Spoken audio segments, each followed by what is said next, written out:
ಜೊತೆ ಕೇಂದ್ರ ಸಚಿವರಾದಂತಹ H D Kumaraswamy ಇದ್ದಾರೆ, ಬನ್ನಿ ಮಾತಾಡ್ಸೋಣ. ಸರ್, ಈಗ ಬೈರಮಂಗಲಕ್ಕೆ ಹೋಗ್ತಿದ್ದೀರಾ, ಏನ್ ಸರ್ ಅಲ್ಲಿ ಪ್ರತಿಭಟನೆ ಮಾಡ್ಲಿಕ್ಕೆ ಕಾಂಗ್ರೆಸ್ ಅವರು ಕೂಡ ಒಂದು ಪ್ಲಾನ್ ಅನ್ನು ಮಾಡ್ಕೊಂಡಿದ್ದಾರೆ? ಈಗ ದೇಶದ ಸಂವಿಧಾನದ ವ್ಯವಸ್ಥೆನಲ್ಲಿ ಯಾವುದಾದರೂ ವಿಷಯಗಳಲ್ಲಿ ಜನವಿರೋಧಿ ನೀತಿ ಇರ್ತಕ್ಕಂಥದ್ದಕ್ಕೆ ಪ್ರತಿಭಟನೆ ಮಾಡ್ತಕ್ಕಂಥದ್ದು ಎಲ್ಲರಿಗೂ ಹಕ್ಕಿದೆ. ಪ್ರತಿಭಟನೆ ಮಾಡಲಿಕ್ಕೆ ಅವ್ರನ್ನ ಪ್ರತಿಭಟನೆ ಮಾಡಬೇಡಿ ಅಂತ ನಾನೇ ಕೇಳಲಿ? ಈಗ ನನಗೆ ಆಹ್ವಾನ ಕೊಟ್ಟಿರ್ತಕ್ಕಂಥ ಜನ ಕಳೆದ 450 ದಿವಸದಿಂದ ಯಾವುದೇ ಕಾರಣಕ್ಕೂ ನಾವು ಭೂಮಿ ಕೊಡಕ್ಕೆ ತಯಾರಾಗಿಲ್ಲ, ನಮಗೆ ನೀವು ಸಹಕಾರ ಕೊಡಬೇಕು ಅಂತಕ್ಕಂಥ ಒಂದು ಮನವಿ ನನಗೆ ಮಾಡಿದ್ದಾರೆ. ಜನಪ್ರತಿನಿಧಿಯಾಗಿ ನನ್ನ ಕೆಲಸ ನಿರ್ವಹಣೆ ಮಾಡಬೇಕು. ಅವ್ರು ಯಾರು ಇವತ್ತು ನಮ್ಗೆ ಅನ್ಯಾಯ ಆಗ್ತಿದೆ ಅಂತ ಹೇಳ್ತಾರೆ, ಅವ್ರ ಪರವಾಗಿ ನಾನು ನಿಂತಿದ್ದೇನೆ. ಇವತ್ತು 2 ದಿವಸದಿಂದ ಕಾಂಗ್ರೆಸ್ನ ಕೆಲವು ಮುಖಂಡರುಗಳು ಸೇರಿ ಈಗ ಪ್ರಾರಂಭ ಮಾಡಿದ್ದಾರೆ. 450 ದಿವಸದಿಂದ ಎಲ್ಲೋಗಿದ್ರು. ಈಗ ನನ್ನ ಮೊನ್ನೆ ಈಗ ಅಲ್ಲಿ ಕೂತ್ಕೊಂಡ್ಬಿಟ್ಟು ನಾವು ನಮ್ಮ ಭೂಮಿ ಕೊಡ್ತೀವಿ, ಇವ್ರು ಯಾರು ಕೊಡಿ, ನಿಮ್ಮನ್ನು ಕೊಡಬೇಡಿ ಅಂತ ನಾನು ಹೇಳಿದ್ದೀನ? ನಾನು ಯಾವ ರೈತನಿಗೂ ಕೊಡಿ ಅಂತಲೂ ಹೇಳಿಲ್ಲ, ಕೊಡಬೇಡಿ ಅಂತಲೂ ಹೇಳಿಲ್ಲ. ಇಲ್ಲಿ ಜನಾಭಿಪ್ರಾಯ ಏನಿದೆ, ಜನರ ಅಭಿಪ್ರಾಯಕ್ಕೆ ತಲೆಬಾಗಬೇಕಾದಂಥದ್ದು ಸರ್ಕಾರದ ಕರ್ತವ್ಯ.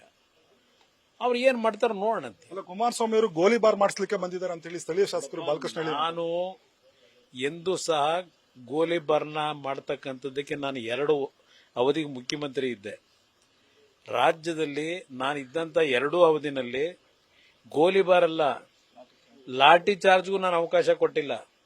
ಯಾರಾದರೂ ಪ್ರತಿಭಟನೆ ಮಾಡಿದ್ರೆ ವಿಧಾನಸೌಧಕ್ಕೆ ಕರೆದು ಅವರಿಗೆ ಊಟ ತಿಂಡಿ ಕೊಟ್ಟು ಅವ್ರ ಕಷ್ಟ ಕೇಳಿ ಕಳಿಸಿರ್ತಕ್ಕಂಥ ಮುಖ್ಯಮಂತ್ರಿ ಆಗಿದ್ದವನು.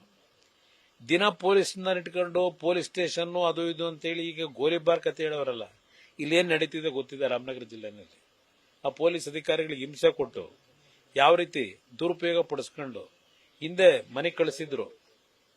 ಈಗ ಮತ್ತೆ ಮುಂದೆ ಮನೆ ಹೋಗೋದಕ್ಕೆ ತಯಾರಾಗ್ತಾ ಇದ್ದಾರೆ. ಅದಕ್ಕೆ ನಾನು ಹಿಡ್ಕೊಳಕಾಯ್ತು. ಸರ್, ಎಸ್ ಪಿ ಅವರು ಕೂಡ ತಮ್ಮನ್ನು ಭೇಟಿ ಮಾಡಿ ಮನವೊಲಿಸುವಂತ ಕೆಲಸವನ್ನು ಮಾಡಿದ್ರು, ಏನ್ ಹೇಳಿದ್ರಿ? ಇಲ್ಲ, ನಾನು ಎಸ್ ಪಿ ಅವರು ಸಲಹೆ, ಅವ್ರ ಪಾಪ ಅವ್ರ ರಕ್ಷಣೆ, ಅವ್ರ ಜನಕ್ಕೆ ರಕ್ಷಣೆ ಕೊಡೋದು ಅವ್ರ ಕರ್ತವ್ಯ. ಇಲ್ಲಿ ಏನ್ ನಡೀತಾ ಇರತಕ್ಕಂಥ ವಿಷಯನ ನನ್ನ ಗಮನದಲ್ಲಿ ಯಾವುದೇ ಅನಾಹುತಗಳಾಗದೇ ಇರತಕ್ಕಂಥದ್ದಕ್ಕೆ ಮುಂಜಾಗ್ರತೆ ಕ್ರಮ ಆಗಬೇಕು ಅಂತಕ್ಕಂಥದ್ದು ಅವರಲ್ಲೂ ಇರತಕ್ಕಂಥದ್ದು. ಅವ್ರಿಗೆ ಡ್ಯೂಟಿ ಮಾಡಬೇಕಲ್ಲ, ಅವರು ಹೇಳಿದ್ದಾರೆ. ನಾನು ಅವರ ಸಲಹೆಗಳನ್ನು ತೆಗೆದುಕೊಂಡೆ. ಅಲ್ಲಿ ಯಾವುದೇ ರೀತಿ, ಯಾಕಂದ್ರೆ 450 ದಿವಸದಿಂದ ಶಾಂತಿಯುತವಾಗಿ ನಡೀತಿದೆ. 450 ಕಲಾಸ ಹೋಗಿರ್ಬೇಕೇ ಆಗಲಿ. ನಾನು 2 ದಿನ ಆ ಒಂದು ಸಭೆಗಳಲ್ಲಿ ಭಾಗವಹಿಸಿದ್ದೇನೆ. ಅವ್ರು ಕರೆದಾಗ ಎಲ್ಲೂ ಗಲಭೆ ಮಾಡಿಲ್ಲ. ಒಂದು ಜನಗಳು ಅವ್ರಿಗೆ ಬೆಂಬಲ ಕೊಟ್ಟಿದ್ದೀವಿ, ಒಂದು ನೈತಿಕವಾಗಿ ಹೊಂದಿದ್ದೇವೆ. ಇವತ್ತು ಇದೇ ಬೇಕು. ಅವ್ರಿಗೇನಾದ್ರೂ ಉತ್ತರ ಬೇಕಾದ್ರೆ ನನ್ನನ್ನ ಆ ಒಂದು ಜಮೀನು ಕೊಡ್ಲಿಕ್ಕೆ ತಯಾರಾಗಿಲ್ಲ, ನಮ್ಮನ್ನು ಉಳಿಸ್ಕೊಡಿ ಅಂದ್ರಲ್ಲ, ಅವ್ರನ್ನೇನು ಭೇಟಿ ಮಾಡಕ್ ಹೋಗ್ತಾ ಇದ್ದೀನಿ. ಅಲ್ಲೇ ಬರಲಿ, ಬೇಕಾದ್ರೆ ಚರ್ಚೆ ಮಾಡ್ತೀನಿ, ಒಬ್ಬರೋ ಇಬ್ಬರೋ. ಇಲ್ಲಿ ಗುಂಪಲ್ಲಿ ನಾನು ಅವ್ರ ಜೊತೆ ಮಾತಾಡೋಣ. ನಾನು ಅಲ್ಲೇ ಹೋಗ್ತಾ ಇದ್ದೀನಿ ಈಗ ಬೈರಮಂಗಲಕ್ಕೇನೆ. ಅಲ್ಲ, ಅವ್ರು ಪ್ರತಿಭಟನೆ ಪ್ರತಿಭಟನೆಯಿಂದ ಏನು ಉಪಯೋಗ ಬರಲ್ಲ. ಒಂದು 4 ಧಿಕ್ಕಾರಕ್ಕೆ ಹೋಗ್ಬೋದು, ಇಲ್ಲ ಧರಣಿ ಮಾಡ್ಬೋದು, ಇಲ್ಲ ಕಾರ್ ಮಲಿಕಬಹುದು.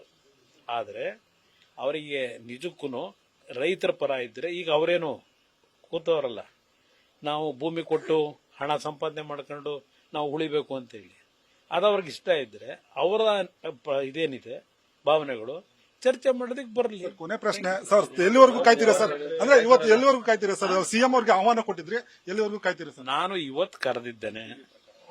ಇವತ್ತು ನಾನು 2 ಪತ್ರ ಬರೆದೆ. 2 ಪತ್ರದಲ್ಲೂ ತಿಳಿಸಿದ್ದೇನೆ. ಬಂದ್ರೆ ಸಂತೋಷ, ಬರದೇ ಇದ್ರು ನನ್ನನ್ನ ನಂಬಿ ಇವತ್ತೇನು ರೈತರು ನಮ್ಮನ್ನು ಉಳಿಸ್ಕೊಡ್ತಾನೆ ಅಂತಕ್ಕಂಥ ಒಂದು ಭಾವನೆ ವ್ಯಕ್ತಪಡಿಸಿದ್ದಾರೆ. ಅವರ ಪರವಾಗಿ ಕಾನೂನು ವ್ಯಾಪ್ತಿಯಲ್ಲಿ ಏನು ಹೋರಾಟ ಮಾಡ್ಬೇಕು ಮಾಡ್ತೀವಿ. ಇವಿಷ್ಟು ಕುಮಾರಸ್ವಾಮಿ ಅವರ ಮಾತು. ಏನು ಕಾನೂನು ಪ್ರಕಾರ ಏನು ಹೋರಾಟ ಮಾಡ್ಬೇಕು ಅದನ್ನ ಮಾಡ್ತೇನೆ ಅನ್ನೋ ಮಾತನ್ನ ಹೇಳಿರುವಂತದ್ದು. ಕ್ಯಾಮರಾ ಪರ್ಸನ್ ಅವಿರಾಜ್ ಜೊತೆ G Manjunath, news first, Ramanagara. News first, ನಿರ್ಭೀತಿಯಿಂದ ನಿಮ್ಮ ಪರವಾಗಿ.